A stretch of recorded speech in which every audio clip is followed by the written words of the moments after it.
어서오세요. 마늘이네 책밭입니다. 18번째 리뷰 바로 시작하도록 하겠습니다. 이번에 리뷰할 도서는 김다현 작가님의 40 부부가 함께 은퇴합니다입니다.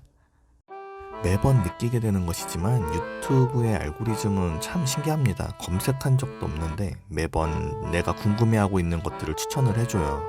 파이어족에 대한 영상이 메인 화면에 자꾸 노출되었고 그 중에서 몇 개 영상을 시청하였습니다. 그러다가 이 책의 작가님의 인터뷰를 보게 되었는데 덕분에 이런 책이 있다는 것도 알게 되었고 바로 구매를 해서 읽어버리게 됐습니다.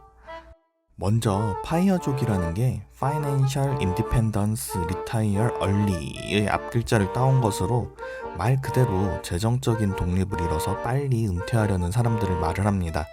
2008년 금융위기 이후에 미국에서 확산되었다고 하는데 이게 여담으로 매년 생활비로 지출되는 금액의 25배를 저축을 해놓고 그 돈으로 매년 5% 이상의 투자 수익을 실현해내서 4%만을 인출해서 사용할 수 있다면 파이어족이 될 수 있다 라는 유명한 말이 있는데 이게 쉬워 보이지는 않습니다. 아무튼 파이어족은 요즘 제가 궁금해왔던 키워드였는데 마침 40에 은퇴했다는 사람이 쓴 책이 있잖아요. 그래서 바로 사서 읽어버렸습니다. 책도 엄청 조그매서 술술 익히는 느낌도 들어요. 작가님은 예적금 이외의 금융에 대해서는 아무것도 몰랐다고 합니다. 절약하는 삶과는 거리가 멀었다고 고백하고 있습니다. 가진 돈도 물려받은 돈도 없었고 평범하게 일만 해서 월급만을 모아서 파이어족에 합류했다고 합니다. 이렇게 보면 평범하게 일하고 평범하게 월급을 받는 우리 평범한 보통 사람들에게도 파이어족으로 살 수 있는 희망이 보이는 듯 한데 뭔가 좀 이상합니다. 작가님이 몸담았던 회사는 3년 근무 시 한 달에 안식 휴가를 주는 회사예요. 회사에서 자체적으로 전세 지원금을 대출해주는 회사이기도 하고 쇼핑 지원금이라는 것도 지원을 해주는 회사입니다. 직원 복지가 참 잘 돼 있는 회사예요.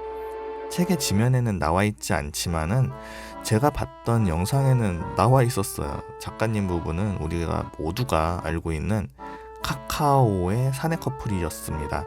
어찌 보면은 저는 새삼스러울 게 없어요. 이미 그 사실을 알고 책을 읽었으니까요. 근데 책에는 그런 내용이 없어요. 물론 부부는 평범했습니다만 그들의 직장까지는 평범하지 않았던 것 같아요. 이 책을 읽으면서 조기 은퇴에 대한 궁금증이 해소되기를 바랬습니다. 평범한 제가 참고할 수 있는 그런 방법을 얻을 수 있으면 좋겠다고 생각을 했었고 무언가 새로운 실마리를 얻기를 바랬습니다. 물론 은퇴를 하기 위해서 고려해야 할 사항들과 은퇴 이후의 삶에 대해서 조금 더 구체적으로 생각해보고 진지하게 받아들여야겠다는 것은 배웠는데 글쎄요. 한 가지 제가 확실하게 배운 것이 있다면은 월급만으로 파이어족이 되기 위해서는 대기업을 다녀야 된다는 것 정도? 일정 수준 이상의 급여가 확보되어 있지 않다면 뭔가 새롭고 특별한 한방이 필요하다는 것 정도였습니다. 작가님께서는 눈높이를 낮추고 욕심을 줄인다면 파이어족은 누구든지 될 수 있는 것이라고 하는데 문제가 작가와 독자의 눈높이가 같지만은 않다라는 것이겠죠. 이 책은 특별한 재테크 없이 새로운 파이프라인 없이 그냥 월급만으로 파이어족을 달성한 작가님의 책입니다. 그리고 대부분의 사람들은 이와 같은 방식으로는 어렵지 않을까 하는 것이 저의 감상이었습니다. 대기업에서 어느 정도 직급이 있는 2명의 사람이 힘을 모아도 역시 조기 은퇴라는 게 쉽지만은 않은 게 현실인가 봅니다.